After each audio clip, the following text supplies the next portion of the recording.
ఒకటో వార్డు అభివృద్ధి తన లక్ష్యమని కాంగ్రెస్ పార్టీ కౌన్సిలర్ అభ్యర్థి నరసమన్నారు. ఒకటో వార్డులోని హనుమంతపూర్ గ్రామంలో గడప గడపకు చేరుతూ ప్రచారం నిర్వహించారు. ఈ సందర్భంగా కౌన్సిలర్ అభ్యర్థి నరసం మాట్లాడుతూ ఒకటో వార్డులోని సమస్యల పరిష్కారాన్ని కృషి చేస్తారని అన్నారు. చేతి గుర్తుపై ఓటు వేసి గెలిపించాలని ఆమె ఓటర్లను కోరారు.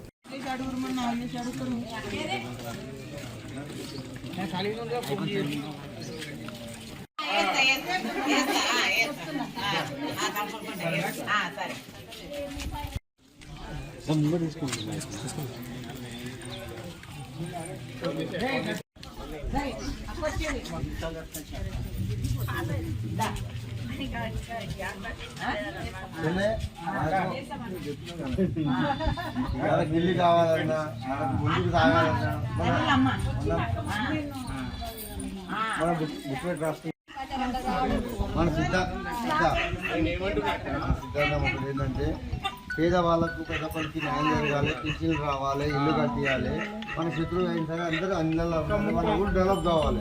చదువుకున్న అభ్యర్థులు మందులు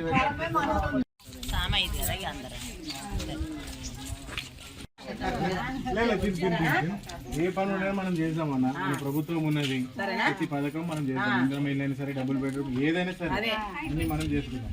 అభివృద్ధి